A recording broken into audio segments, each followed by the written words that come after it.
So, the actor says to me, I'm trying to make the scene work by applying everything I've learned in class. Really, I said. And how's that working out for you? Not great. I can't seem to remember anything, including the words. I'm a disaster. You are not a disaster. You are an actor with a solvable situation. Let's have a conversation about an issue I've seen with more and more frequency, and that is the actor overthinker. On this episode of Casting Actors Cast, the podcast and video for you, the overthinking actor.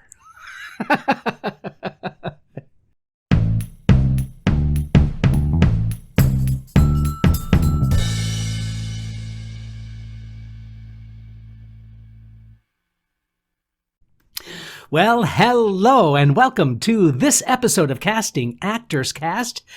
Welcome, I'm Jeffrey Dreisbach, casting director with the McCorkle Group in New York. I hope you're having a good day. I'm having a really good day, and thank you for joining us on today's episode. We're talking about the actor overthinker, and I've got 3 examples of 3 overthinking styles of actors that I'm going to be sharing with you on today's episode. I'm really looking forward to having that conversation. Well, you know what? It's really not a conversation because I'm the only one with a microphone at this moment. But you know what? You can have a chat with me if you want by going to castingactorscast.com, the website for the podcast, the podio, this podcast video. Also, if you fill in that form that says dive into the talent pool, that form just asks for your name and your email address, but that opens up a lot of really cool freebies. One is called Jeff's Jots, which are show notes from previous episodes. So you can literally have like a cheat sheet, like a tangible piece of paper for following along. And I think that might reinforce some of the points that we're making in our episodes. The second thing you're going to find is a free book that I wrote on doing voiceover work called Conversation Pieces Out of the Studio, the voiceover workshop for professional actors, and you are welcome to that absolutely free. It's 100 pages of workshop type exercises. There's just all kinds of really good information and good ideas in that book. And then finally, you can also get access to a free 20-minute video that I did on casting directors' secrets, what they don't want you to know. And that's also included just by filling out the website and checking it out. I love teaching, and there's also a place that you can see where I'm teaching. Maybe you might want to work with me, and I would love that to happen. So you could check that out on the website as well. If you have any questions or you want to submit a video for me to evaluate, we do evaluating of your self-tape. And that's been kind of a fun. I've gotten really great reaction for that. The email address is really easy, castingactorscast@gmail.com. Also, this is the moment where I get to put my shout out to my good friends at Actors Connection. If you go to actorsconnection.com/New York, you're going to find all kinds of online classes, workshop, webinars, just really an amazing assortment of professionals in the industry that are there to help you. And that's just by going to Actors Connection. Also, finally, weaudition.com is a great place for you to check out as well. That's a place where you can work on material that you're auditioning for. You can do your online auditioning there. You can also be a reader for other actors and get paid for it.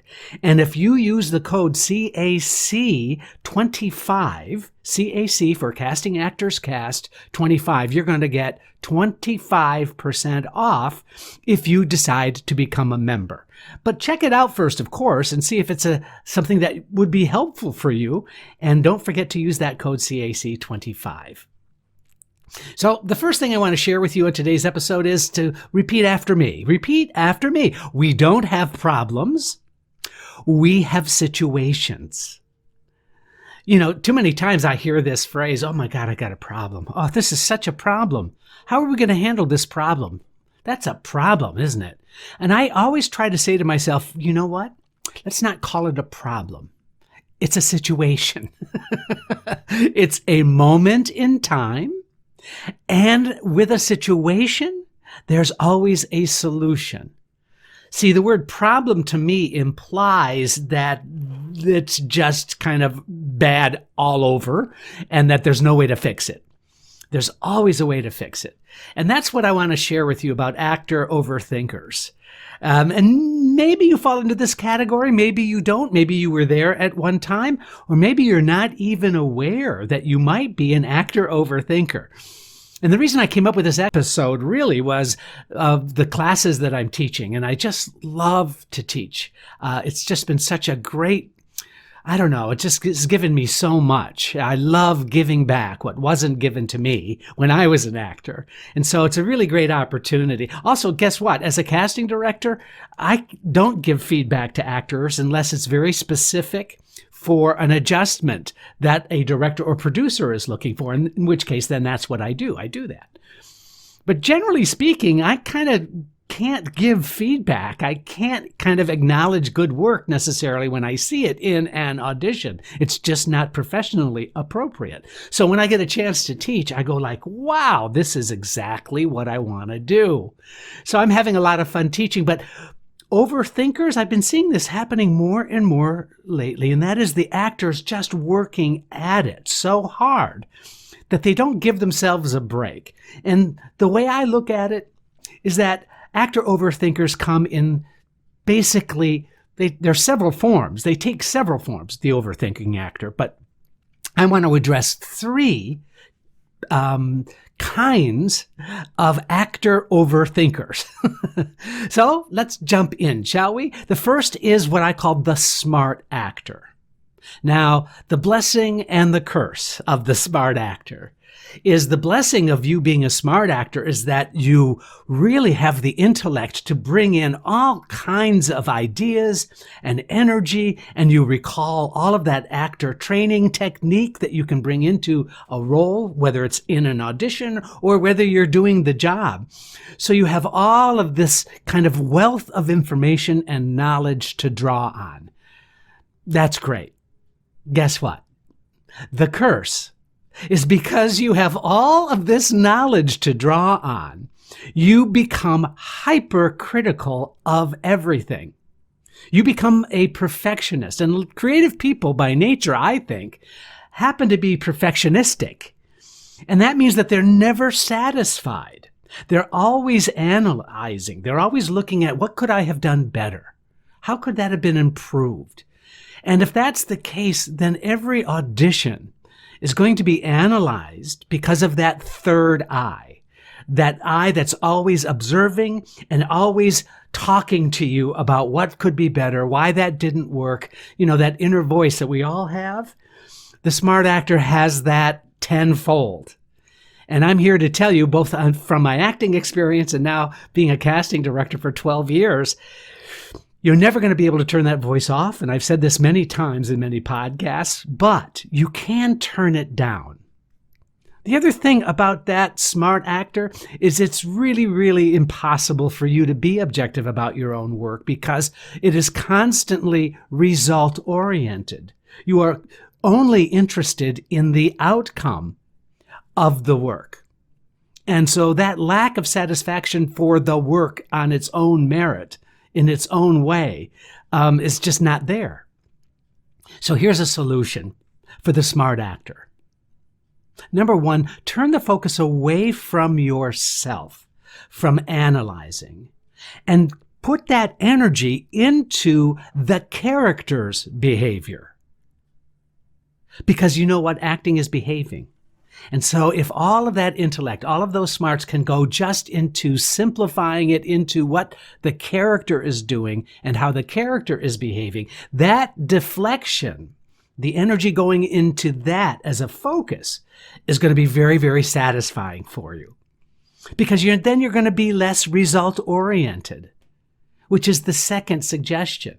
If you're less result-oriented and more connected with the other character in a two-hand scene, for example, that energy going into that other character in terms of your empathy, in terms of just connectedness, is really a great way to deflect that perfectionistic energy that you bring into your work. Like I said, you're not going to be able to turn off that voice in your head. That's very critical, but you are able to give it less attention. So that's the first kind of actor, is what I call the smart actor. The second is what I call the insecure actor. Now, being a creative person implies some level of insecurity. We need, and we're taught that we need to be very, very sensitive. We need to be somebody that observes others very succinctly. We need to be able to understand how that other person operates as you're playing that other person. How does that work? How does that fit in? And so the insecure actor decides to compensate the potential for rejection by presenting and not being. Oftentimes, I will see the insecure actor showing me how they're going to play the part, as opposed to just playing the part. And sometimes that feels like a little bit of an out-of-body experience. And you're kind of keeping what is inside of you protected. And that is not that helpful, especially if I see the actor presenting a character, because there's something untruthful about that inherently. And the actor does not reveal themselves. I hope that makes sense. What's interesting also about the insecure actor is many insecure actors decide that if they are not working at it, it is not good acting. In other words, there's this level of understanding that says, no, I've got to work at it. I've got to indulge it. I've got to push. I've got to, deal with the choices, blah, blah, blah, blah, blah. And so that kind of work, when it doesn't happen, when it comes easily for you, then it feels like, well, this isn't very good at all because I didn't have to work at it. So the solution: decide that you are unique. Decide that you are enough. And sometimes the choices that you make because of your training, your background, your life experience, that's enough to play the part. Don't wait for some kind of stressor to kick in before you decide it's not very good. That kind of conditioning can really do some damage over time. So it's really of value, I think, to stay open to the creative choices that are spontaneous and indulge that. Spend time with that. Treat any acting job as if it is a work in progress and not necessarily become solution-oriented, not necessarily become result-oriented. That's another kind of actor, the thinking actor, the smart actor. And now the third is called, what I call, anyway, the angry actor. Are you an angry actor? Let me talk about what an angry actor is. That actor who tries to be edgy and shows that they're so they're affected. They have an affected quality to their work. They're kind of like, sometimes it comes across as like being too cool for school. That they are just clearly in another world with their personality. And that is kind of a strange thing. And that's why I call that an angry actor, because I just perceive that as a defense mechanism. The other part about being an angry actor is their ability to really question other people. Question the director, question the casting director, question the writing, question the notes that are given during a rehearsal, question the notes that are given on set. Just constantly trying to dig in and get more and try to force an issue that doesn't necessarily need any kind of force whatsoever. You know that kind of actor? Do you possess some of those qualities? If you do, here's a solution. You have to ask yourself, how is this approach serving you? What is it doing for you? Sometimes the collaboration doesn't feel like a collaboration unless you're kind of in the trenches fighting it out. Well, I'm not sure I agree with that as an approach. So what does that approach do to serve you? The other thing I want to share with the angry actor is do yourself a favor and take your internal temperature. Check yourself out. Is that you? Are you kind of like the angry actor? So the solution to that Really? You're not going to like it, but I'm going to share it anyway, because this is just coming from the heart here. You need to listen more and talk less. Sometimes we have defense mechanisms that manifest themselves in anger. Maybe we're angry for some life issues that have nothing to do with being an actor.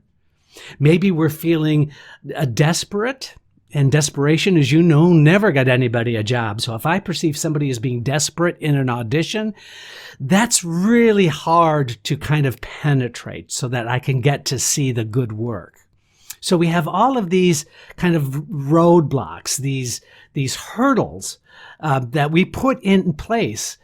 The actor that feels they have to work at it, the actor that feels that if they challenge a little bit, it's going to kind of give them an upper edge somehow. And that's all just a weird kind of psychology sometimes. So you know what? Those three examples that I gave you, the three types of the overthinking actor, these are actually just three examples of what I call the overthinking actor. Because good acting is created, and then it is left alone for exposure, for others to feel, and for others to respond to. Let me repeat that. Good acting is created, and then it is left alone for others to feel and respond to. Not for you. It's for others. The overthinking actor has to simply learn how to share themselves and then leave it alone. Can you do that? Are you that overthinking actor? The bottom line for me, in my mind, is keeping it simple is the key. Keeping it simple meaning that all of your life experience, all of your excellent training, all of your technique that you've learned and developed, I would love for you to stay open and to grow, especially those opportunities, those roles that are really challenging for you. But keeping it simple is the key. Redirecting your energy towards being in the moment rather than being in your head can stop you overthinking and start landing solutions so you can stress less. So redirecting that energy, being in the moment, that will definitely be a key to helping you stop that overthinking scenario that we find ourselves in. So whether you find yourself in an acting class, whether you find yourself in a callback, whether you find yourself in a show, on a set, whatever it might be, think about whether you are an overthinking actor. Like I said, you'll never be able to turn off that voice in your head, but definitely with these suggestions I just gave you, you might be able to turn it down. As they say in radio terms, pot that down just a little bit. So you give it less importance so that you can get on with the business of being creative and letting your creative self shine in each of those situations. I hope that was helpful for you. I had fun sharing that information with you. Feel free to reach out to castingactorscast.com or email me, castingactorscast@gmail.com. I look forward to seeing and hearing you on the next podio of Casting Actors Cast. Thanks so much. Bye-bye. Casting Actors Cast is made possible with your support just by listening. Please like, share, and subscribe wherever you get your podcasts.